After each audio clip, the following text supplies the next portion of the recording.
বন্ধুরা, দোকান থেকে চড়া দামে মিষ্টি রুটি কেন কিনবেন? ঘরেই মাত্র 10 মিনিটে গ্যাসের চুলায় টাটকা ফ্রেশ নরম স্পঞ্জি জালিদার আলুর মিষ্টি রুটি খুব সহজে সামান্য উপকরণে বানিয়ে দেখুন। খেতে অসাধারণ লাগে।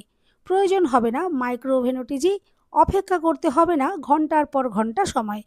বাচ্চাদের স্কুলের টিফিন বা সকালের জলখাবারে এভাবে টাটকা ফ্রেশভাবে বানিয়ে খেলে গ্যাস অম্বল দূরে থাকবে। সম্পূর্ণ ভিডিও দেখতে থাকুন। রেসিপি ভালো লাগলে লাইক, শেয়ার, কমেন্ট ও সাবস্ক্রাইব করে পাশে থাকবেন। দেখে নেওয়া যাক আজকের রেসিপি। নমস্কার বন্ধুরা, আমি পাপড়ি পদাবতী ফুড ক্রিয়েশনে আপনাদের সবাইকে স্বাগত। আলুর মিষ্টি পাউরুটি তৈরি করার জন্য দেখুন এখানে আমি একটা মিডিয়াম সাইজের আলু খোসা ছাড়িয়ে সেদ্ধ করে নিয়েছি। আর অবশ্যই ভালো করে ঠান্ডা করে নিতে হবে। আমি এটা ঠান্ডা করে নিয়ে এখন দেখুন গ্রেটার দিয়ে ভালো করে গ্রেট করে নিচ্ছি। আপনারা চাইলে হাত দিয়েও ভালো করে ম্যাশ করে নিতে পারেন, যাতে আলুর কোনো রকমের ছোট বা বড় টুকরো না থাকে। এরপরে আমি দেখুন এটা হাত দিয়ে একটু ভালো করে মেখে নেব। যত স্মুথ হবে ততই কিন্তু রেসিপিটা পারফেক্টভাবে বানাতে পারবেন। আর বন্ধুরা, আলুর মিষ্টি রুটি দোকানে কিনতে পাবেন না, ঘরেই বানাতে হবে। তার জন্য সম্পূর্ণ ভিডিও স্কিপ না করে দেখতে থাকুন। আশা করছি ভীষণ ভালো লাগবে। দেখুন এখানে আমি দিয়ে দিচ্ছি 2 চামচ চিনি। আর দেখুন হাফ কাপ নিয়েছি হালকা গরম লিকুইড দুধ। অবশ্যই হালকা গরম এখানে ইউজ করবেন। খুব বেশি যেন গরম না হয়, আবার যেন একদম ঠান্ডাও না হয়। এরপরে দেখুন আলুর সাথে আমি ভালো করে মিশিয়ে নিচ্ছি। দেখুন আমি এখানে চামচ দিয়ে খুব ভালো করে এটা মিশিয়ে নিচ্ছি। বন্ধুরা, রেসিপি ভালো লাগলে একটা লাইক দিতে একদম ভুলবেন না। চ্যানেলটা সাবস্ক্রাইব করে পাশে থাকার অনুরোধ রইল। বেল বাটন ক্লিক করে রাখবেন। আমি যখনই নতুন ভিডিও আপলোড করব সঙ্গে সঙ্গে নোটিফিকেশান সবার আগে আপনি পেয়ে যাবেন।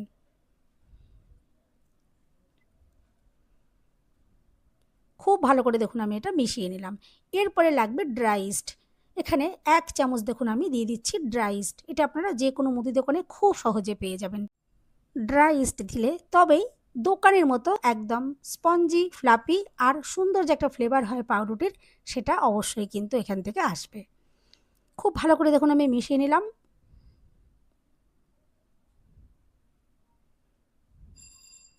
দেখুন মিশ্রণটা দেখে তো বুঝতেই পারছেন কতটা সুন্দর করে আমি এটা রেডি করে নিলাম। এরপরে নিয়েছি ময়দা। ময়দা দিয়ে পাউরুটি বেশি সুন্দর তৈরি হয়। আমি এখানে ময়দা ব্যবহার করছি। 2 কাপ দিয়ে দিলাম ময়দা।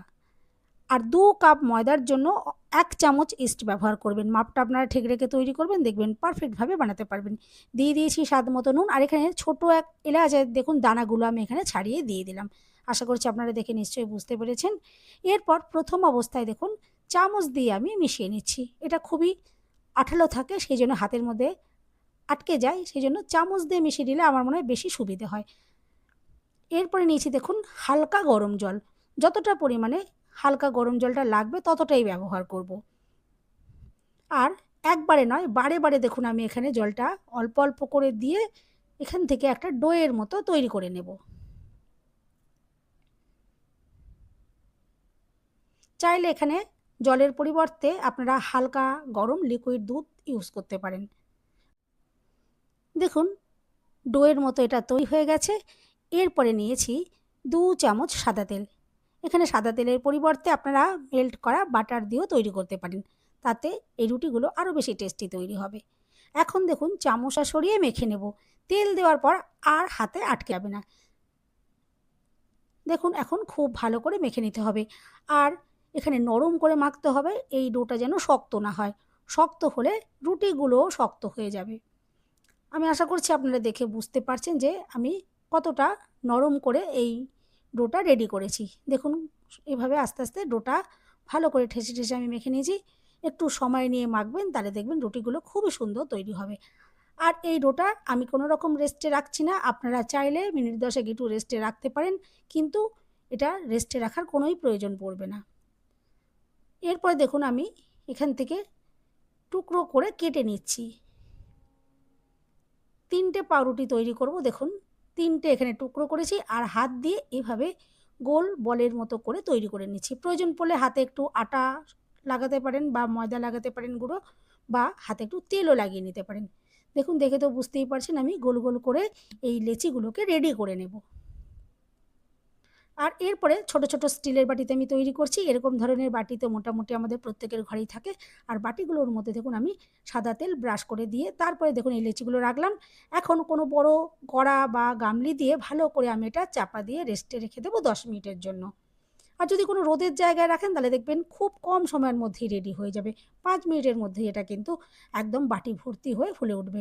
আমি এটা চাপা দিয়ে রেখে দিয়েছিলাম, চাপাটা এখন খুলে নিয়েছি। আর দেখুন, দেখে তো বুঝতেই পারছেন কত ছোট ছিল, আর এখন দেখুন এগুলো ফুলে ফুলে বাটি ভর্তি হয়ে গেছে। এভাবে বাটি যখন ভর্তি হয়ে উঠবে তারপরেই কিন্তু এগুলো বেক করতে হবে। তাহলে দেখবেন পাউরুটির একদম নরম স্পঞ্জি ফ্লাফি তৈরি হবে। এরপর পাউরুটির ওপরে দেখুন আমি ঠান্ডা লিকুইড দুধ এখানে ব্যবহার করছি। আর এই দুধের মধ্যে অবশ্যই চিনি যেন মেশানো থাকে, তবেই কিন্তু সুন্দর কালার আসবে। আর ওপরে দেখুন আমি সাদা তিল এভাবে দিয়ে দিলাম। দেখতে আর খেতে দুটোতেই ভালো লাগবে, তবে হাতের কাছে না থাকলে না দিয়েও করতে পারেন। আর দেখুন আমি এখানে বেক করার জন্য প্রেসার কুকার ব্যবহার করছি। দেখুন গার্ডার আর সিটি এগুলো আমি খুলে রেখেছি। আর এভাবে দেখুন চাপাটা দিয়ে এখন এটা মিনিট দুয়েক একটু হাই ফ্লেমে গরম করে নেব। দেখুন 2 মিনিট পর আমি চাপা খুলে ভেতরে একটা স্ট্যান্ড দিয়ে দিয়েছি। আর এখন একে একে এই রুটির বাটিগুলি দেখুন এই স্ট্যান্ডের ওপর আমি বসিয়ে দিচ্ছি। প্রেসার কুকারে যদি তৈরি করেন মাত্র 10 মিনিটে এই পাউরুটিগুলো তৈরি হয়ে যাবে। কিন্তু আপনারা যদি কোনো কড়াই বা গামলি করে যদি নর্মালভাবে করতে যান তাহলে দেখবেন 25 থেকে 30 মিনিট সময় লেগে যাবে। এরপর দেখুন ঢাকনাটা আমি এভাবে আটকে দিলাম। দেখে তো বুঝতেই পারছেন গার্ডার সিটি খোলাই রয়েছে। এখন প্রথম 5 মিনিট আমি হাই ফ্লেমে আর পরের 5 মিনিট আমি লো ফ্লেমে বেক করে নিয়েছি। আর দেখুন কত সুন্দর দোকানের মতো একদম দুর্দান্ত কালার তৈরি হয়েছে। আর কতটা ফুলকো তৈরি হয়েছে আশা করছি দেখে তো বুঝতেই পারছেন। আর কতটা নরম স্পঞ্জি। আর হয়ে যাওয়ার সাথে সাথেই কিন্তু প্রেসার কুকার থেকে অবশ্যই বার করে নেবেন, নালে এভাবে যদি রেখে দেন তাহলে পাউরুটি শক্ত হয়ে যাবে। দেখুন আমি একে একে বাটিগুলো সাঁড়াশি দিয়ে ধরে ধরে নামিয়ে নিলাম। দেখুন কতটা দুর্দান্ত দেখতে লাগছে, কতটা ফুলকো তৈরি হয়েছে, আর কালারটা যে কতটা অসাধারণ তৈরি হয়েছে, একদম কালারফুল, পুরো দোকানের থেকে কিন্তু কোনো অংশে কম নয়। এরপর দেখুন ওপরে একটু চাইলে ঘি ব্রাশ করতে পারেন বা হাতের কাছে বাটার থাকলে বাটারও ব্রাশ করে দেবেন। দেখুন আর কতটা যে ধরুন সুন্দর লাগছে। এভাবে একটু ঠান্ডা করে নিতে হবে। ঠান্ডা হয়ে যাওয়ার পরে বাটির থেকে দেখুন আমি বার করে নিচ্ছি। আর সাইডটা একটু ছুরি দিয়ে একটুখানি যদি কেটে নেন তাহলে দেখবেন ইজিলি একদম বাটি থেকে বেরিয়ে আসবে। আর দেখুন কত দুর্দান্ত দেখতে লাগছে। পাউরুটির গাটাতে দেখে বুঝতেই পারছেন যে কতটা জালিদার তৈরি হয়েছে। দোকানের থেকে কোনো অংশে কম নেই। দোকানে আলুর পাউরুটি কিনতে পাবেন না। এভাবে কিন্তু অবশ্যই ঘরে একবার ট্রাই করতে পারেন। বন্ধুরা, রেসিপি ভালো লাগলে একটা লাইক দিতে একদম ভুলবেন না। চ্যানেলটা সাবস্ক্রাইব করে পাশে থাকার অনুরোধ রইল। সবাই সুস্থ থাকবেন, ভালো থাকবেন। দেখা হবে নেক্সট ভিডিওতে। ভিডিওটা শেষ পর্যন্ত দেখার জন্য সবাইকে রইল অসংখ্য অসংখ্য ধন্যবাদ।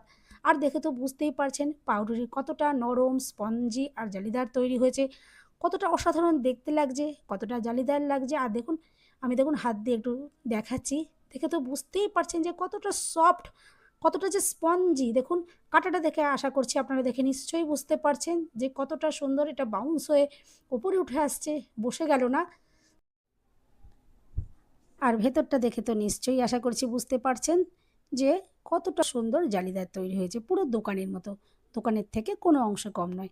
এভাবে অবশ্যই একবার ট্রাই করতে পারেন। আশা করছি আজকের রেসিপি আপনাদের ভালো লাগলো।